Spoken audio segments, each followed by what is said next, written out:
Hello and welcome to Louisville Now. We're coming to you live from the Louisville Zoo. I'm Gary White with Metro TV, and I'm joined by Kyle Shepard, who is in charge of all things media here at the Louisville Zoo. We're going to be talking about Boo at the Zoo, as well as through the Boo here at the zoo. And we have some people with the Public Health and Wellness talking to us about mosquito control, and also an exciting clinic going to be happening at U of L. But let's jump right into it. This is the 44th year for Boo at the Zoo. Yes, so we have celebrated 44 years of Boo at the Zoo here at the Louisville Zoo, and it's a really great place to make memories with your family. So we like to say that it's the scary, not merry part. I mean, the merry, not scary party. That's the total opposite. It's absolutely not scary. It's a fun, safe place to bring the kids, be seen in your costume. We love, as a staff, when the entire family get into the costume mix. So, it's fun to see, just a big theme of costumes walk through. And like I said, it's our 44th year. We've got characters around every corner at the zoo. It's a chance to see your zoo in the evening, so that's exciting too. We run every Thursday through Sunday in the month of October. We have about 21 nights this year that we're doing. We're wrapping up soon, of course, and we've got about 50 characters a night. So around every corner, you're going to see your favorite princesses, your favorite pirates, your favorite superheroes, other fun, exciting characters. And there's, of course, candy. We order about 1 million pieces of candy for this party every year. And so you'll get your trick-or-treat stops in between each of your character stops. There are some more adventurous things that you can do while you're here. We've got a carousel that you can ride. We've got a Sleepy Hollow tour with a surprise guest at the end. I won't tell you about that.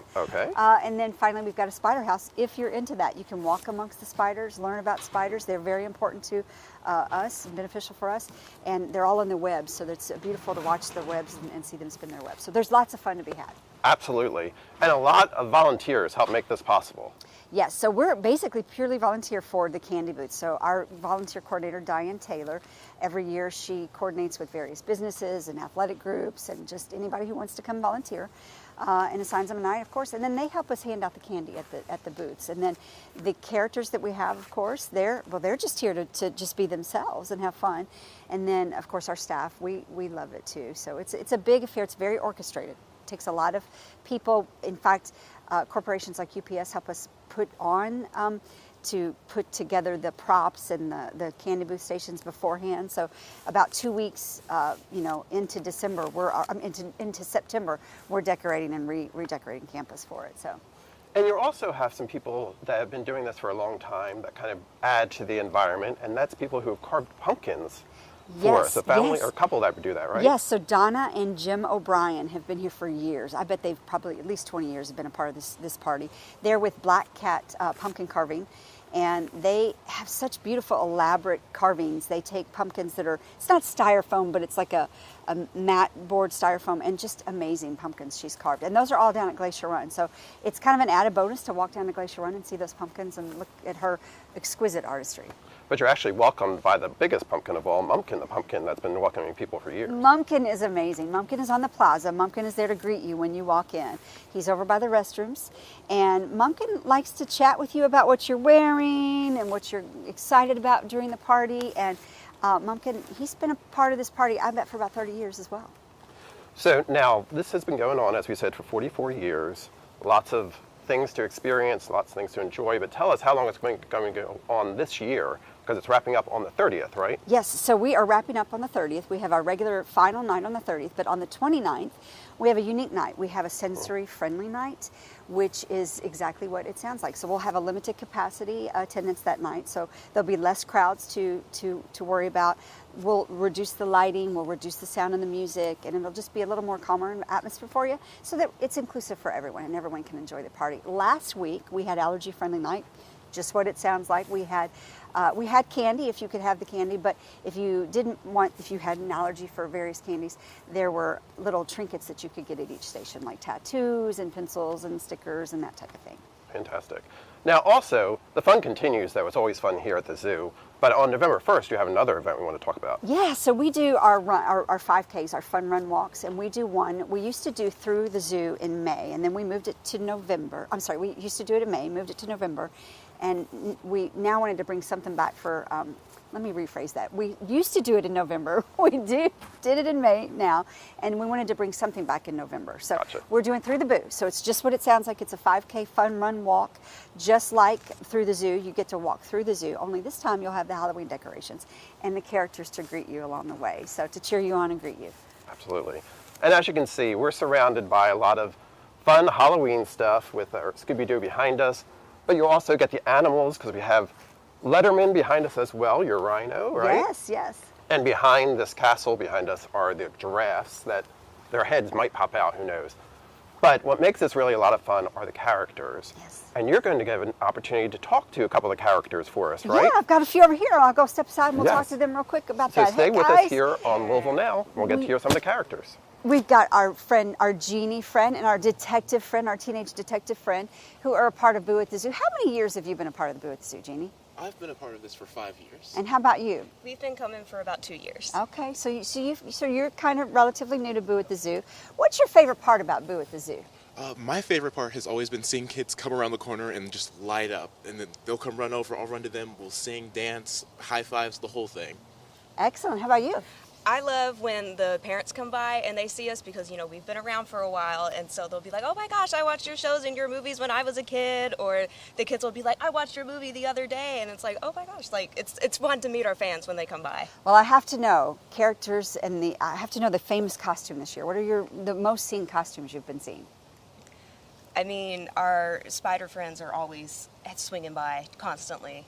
Superheroes are always a big thing. How about you, Jeannie? The K-pop Demon Hunters, Okay. Those have been very popular this year. I've seen a lot of zombie cheerleaders too. Oh, yeah. That is There very must be a popular. show about zombie cheerleaders and a K-pop show, of course. We know that. So, when you see like a little genie, do they kind of light up that there's a big genie that's around?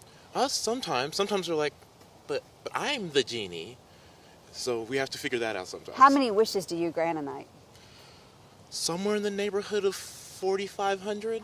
That is a lot of wishes. We have How a lot many of guests. mysteries do you solve? We solve a lot of mysteries. We see a lot of our fans come by that are dressed like us. Lots of families like to get the whole outfit going, bring the dog, have all of our foodie friends, and sometimes they get a little shy because they're seeing the real us, and it's like seeing double vision. That's almost. awesome. It's a mystery to solve, definitely. So speaking of mysteries, so you guys are the first on the route. You're Yes. the first stop. So I would imagine a lot of kids are running full speed at you because they are excited to be here.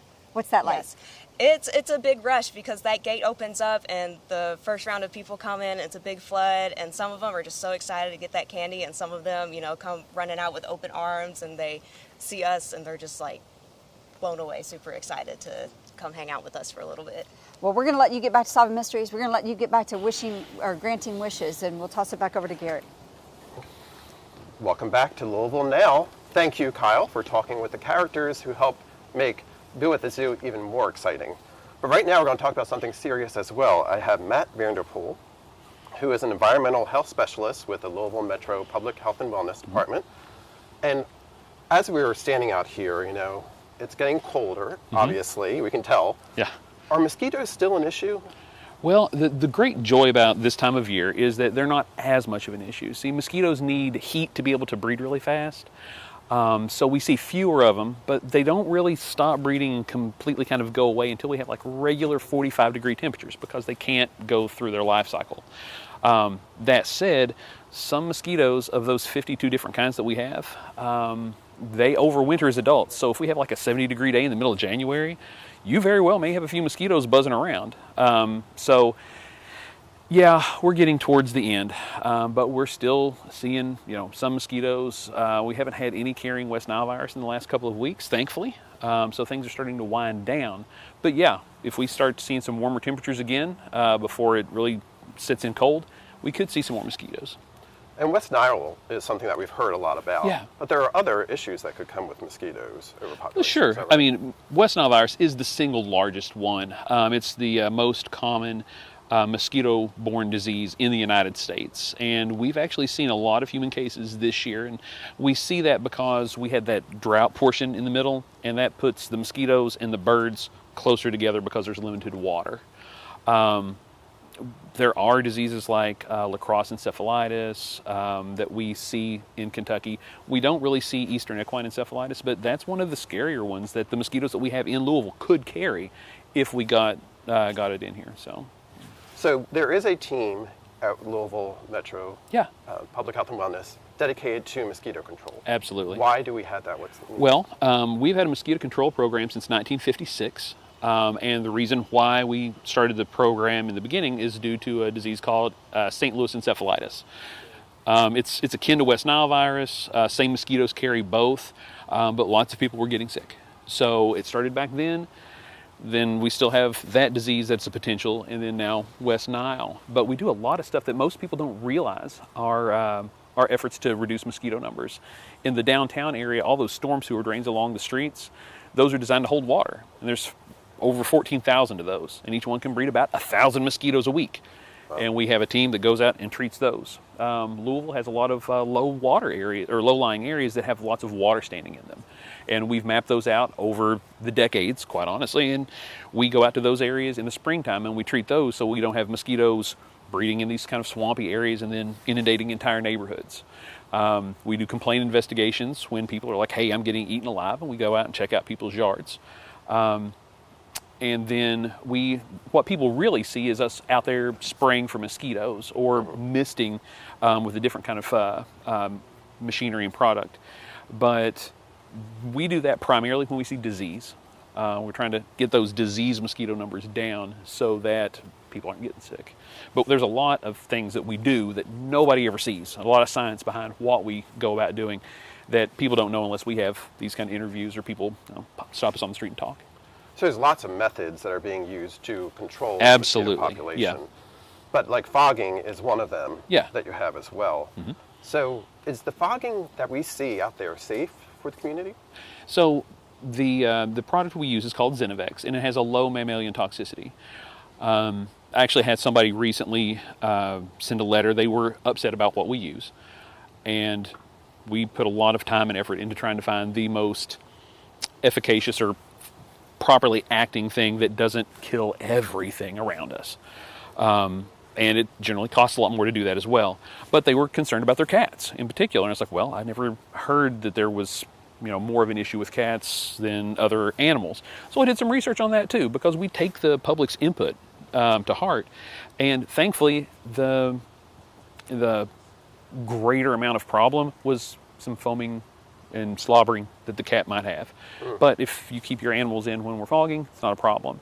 We fog at night because pollinators aren't out at night. And the product that we use has been tested by the EPA to have no residual. The EPA has this testing process that they use, and they're looking at 3 hours and 6 hours and 9 hours and then going into days of how long this pesticide just sits on vegetation to potentially affect the animals.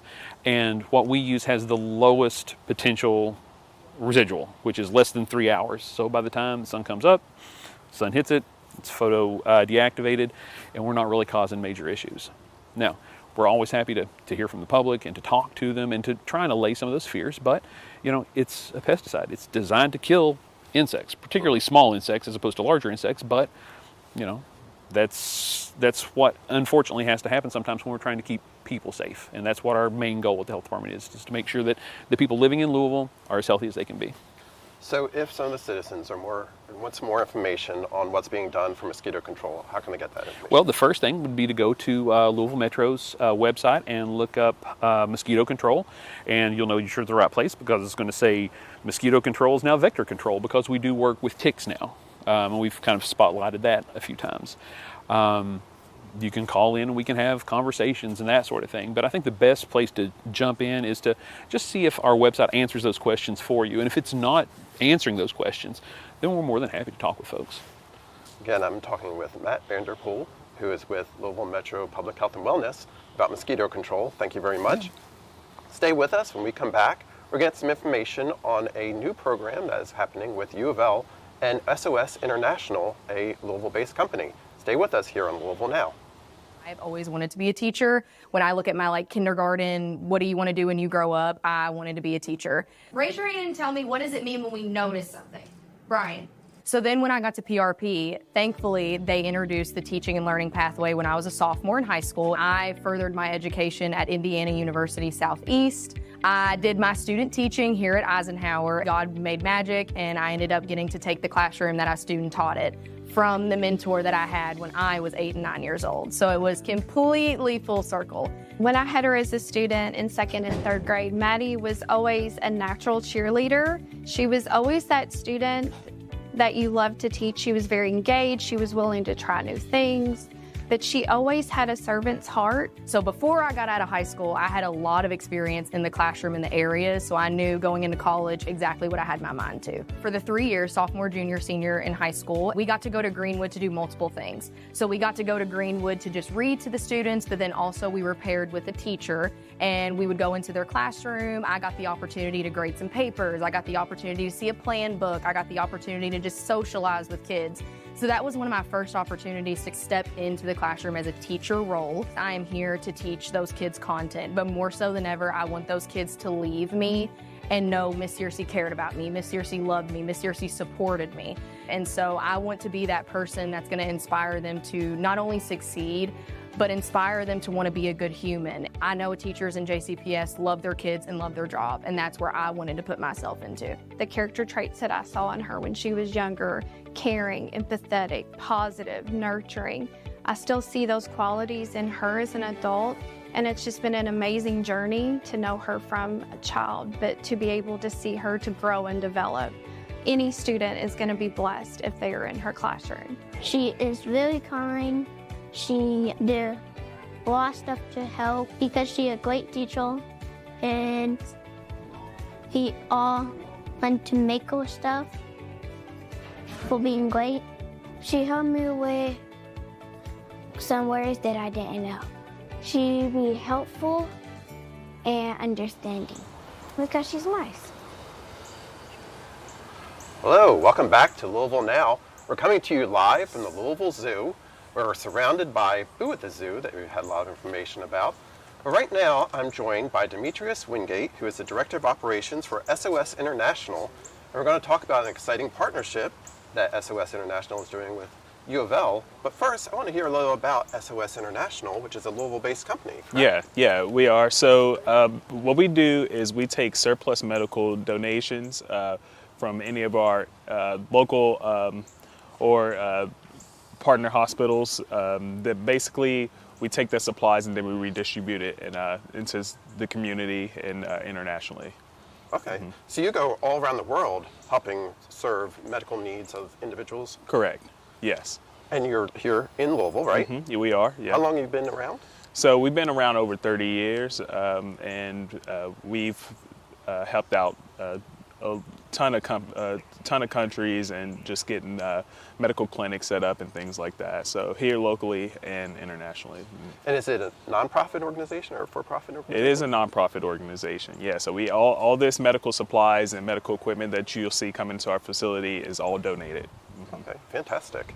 And you have an exciting partnership that's going on with U of L. Can you tell us a little bit about that as well? Yeah, so Cardinal Directions Clinic is a student-led clinic out on 3rd Street. They're functioning out of the Holy Name Catholic Church.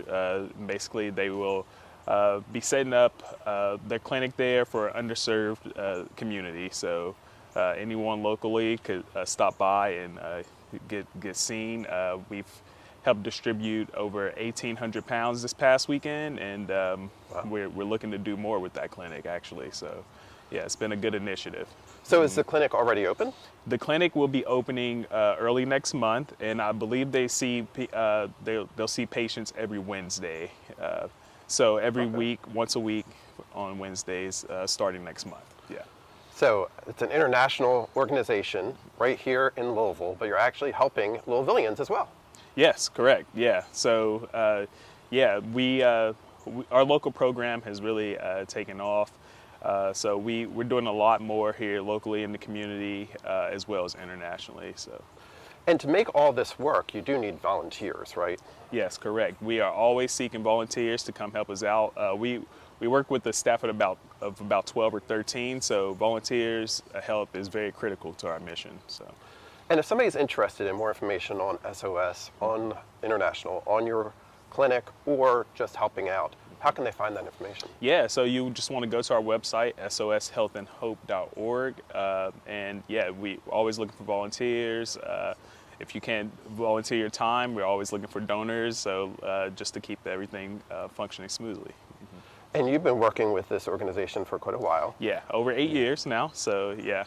Great. Yeah. And doing some great work. Yes, absolutely, yeah. So, yeah, the clinic is just the latest of our initiatives to help out in the community, but we're constantly, we help Louisville Metro animals, so any animals that are in need, we always are there to serve them, as well as our people here in the community. And obviously we're surrounded by other animals that get a lot of service as well. Who's your favorite zoo animal? Which one is your favorite zoo animal? Oh, I don't know. I really like that rhino over there, so Letterman? I'm just going to go with the rhino, yeah. Okay, there you go. Well, thank you, Demetrius All right. Wingate with SOS International, talking about a great program that you're doing in partnership with U of L, and also all the great work that you're doing around the world. Yeah, So yeah. thank you. Stay with us. Appreciate it. We'll have more from the Louisville Zoo here on Louisville Now.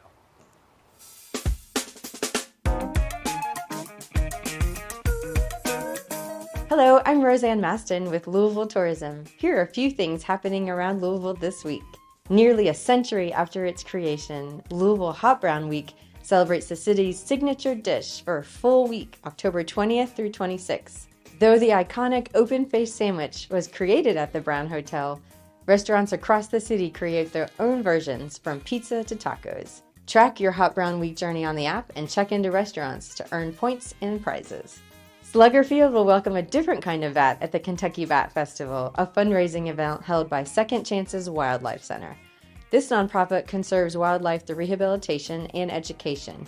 You'll get to meet different bat species, snap a photo with Buddy Bat, shop from a vendor fair, and enjoy live music and local beer on October 24th. Named one of the 10 best Halloween parades in the country by USA Today, this annual event will be taking over the New Lou District in downtown Louisville on October 25th. With local artists, live music, theatrical performances, costume contests, vendors, and of course, the city's only Halloween parade.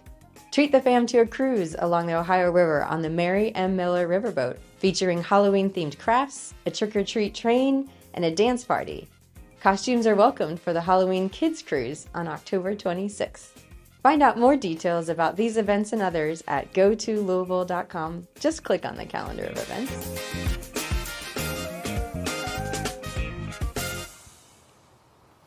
Welcome back to Louisville Now. We're at the Louisville Zoo. And why do most people come to the zoo? Well, they come to the zoo to see some animals, right? And I have now with me James McKinney and Laura Willoughby. James, you're curator of birds, right, here with the Louisville Zoo. And we have Laura, who's a bird keeper. And we have, I believe they're Beans and Anya? That's right. Correct? Okay. Can you tell us a little about Beans and which one's which? Yeah, so here with Laura is the eastern screech owl. His name is Beans. Beans? His official name is baked beans because he's the color of a baked bean. Okay. So he's a red phase of an eastern screech owl. This is Anya. She is a barn owl, and they're both native to North America. Okay, very cool. So are they native to actually here in Kentucky? Yeah, so you'll find both in Kentucky. Barn owls are found throughout all of the Americas, really, about to the southern part of Canada, all the way into South America. Eastern screech owls, like the little guy here, he's found only on the eastern side of North America. But there is also a western screech owl that's found in the western part of North America. So obviously, I mean, they're birds. They could fly away, but they're staying with us here, right? Sure, yeah. So we actually raised Anya from an egg. She hatched here at the zoo. And Beans here was parent reared. He came to us from the Akron Zoo, and then we finished rearing him after he fledged. So they're very familiar with people. We train them to be what's called a glove bird, so they know how to put on equipment like these jesses and their leashes.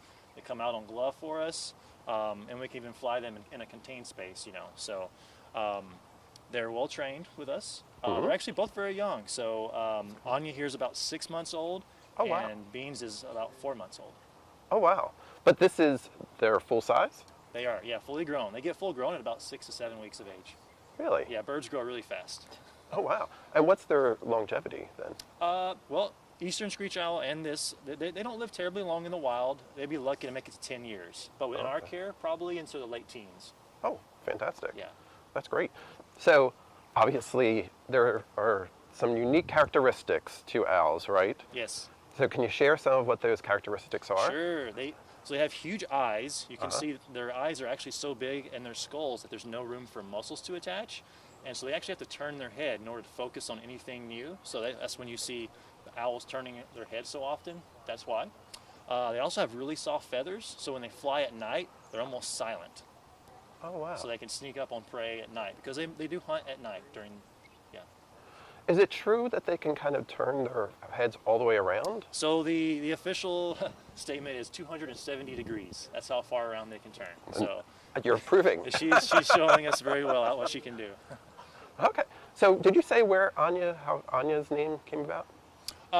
It was from the keepers, actually. It's kind of a funny story, but they shortened it down to Anya. So beautiful name for her, right? Yes, absolutely. Now, how many owls are there here at the zoo? We also have a great horned owl, another screech owl, and one other barn owl that we house behind the scenes as ambassadors to, going through training to come out like this and meet guests and be ambassadors for their species, and other owls too. That's fantastic. And again, they are indigenous to Kentucky. Yes. Right? And so you may see one of these owls out in the wild, but if you were to see one of these owls out in the wild, you shouldn't try to interact with them as we are now. Yeah, no, there's no reason to interact with them, and they wouldn't interact with you either. And it's very unlikely to see them. You may see them moving around during the day. A screech owl even harder to see, but you mostly hear them at night. So a screech owl makes this very characteristic high-pitched whinny sound, like a tiny little horse. And then the barn owl, they can make this very scary sound at night, which probably gets them associated a little with Halloween. Okay. Yeah. Perfect time. It's good timing for you, Anya, right now, right? Yeah. And so it's a barn and a screech. Is that how they got their names? The noise and the noises, yes. And then a barn owl, they usually nest in cavities in trees, but throughout like human habitation, they've found that these barns that usually have openings at the top or something, very much mimic that, and they'd find that they'd nest in there, stay there during the winter, and then also barns attract a lot of mice. And these guys are super efficient at hunting mice. So that's why they got named barn owl. Okay. I have a quick question. If you are in nature and you're looking for a screech owl, they're often in the holes of trees. And how about the barn owls? Obviously in a barn, I would imagine. But yeah, they're a little more like screech owls are mostly in forests. Barn owls, you'll see them out over fields and stuff, especially old abandoned barns. That's a good place to look for them. Very cool. And I know you kind of did a site survey here to make sure, so they like to know where they're going, owls, is that correct?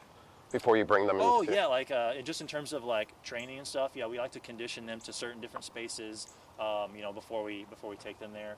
So, but that's part of the whole training process, is trying to condition them to all sorts of different things in their environment, so they're very resilient and able to go out there. And I think I can see Bean's. I'm assuming these are ears, right? Are they Bean's ears? They aren't his ears. They Okay. look like it. They're called ear tufts. Okay. So they actually help to break up his silhouette when he's like sitting in a tree. So it kind of makes him blend in. You almost, they're both camouflaged really well, so he can look like part of a tree. A great horned owls, a species that's even bigger than Anya here, also have those ear tufts. Okay. Just getting comfortable. There we go. And where are Anya's ears? So yeah, birds don't have physical extremity ears like we do. They just have holes in the side of their skull. Hers are right behind her eyes. They're underneath the feathers, but she still has really excellent hearing. And they're even those ear holes are like located asymmetrically, so sound hits them at a different speed, and they can kind of estimate exactly where that sound is coming from. Say a mouse in like total darkness. Wow. Yeah. So these are two of the exciting animals that you can experience here at the Louisville Zoo. Come on down to Louisville Zoo, see all the other animals that are available, like Letterman, who's behind us, the giraffes, all this stuff going on. Boo at the Zoo still going on until the 30th, and we had these two of the characters that are taking part. Thank you for joining us for Louisville Now here at the Louisville Zoo. We look forward to seeing you around the zoo. Thank you.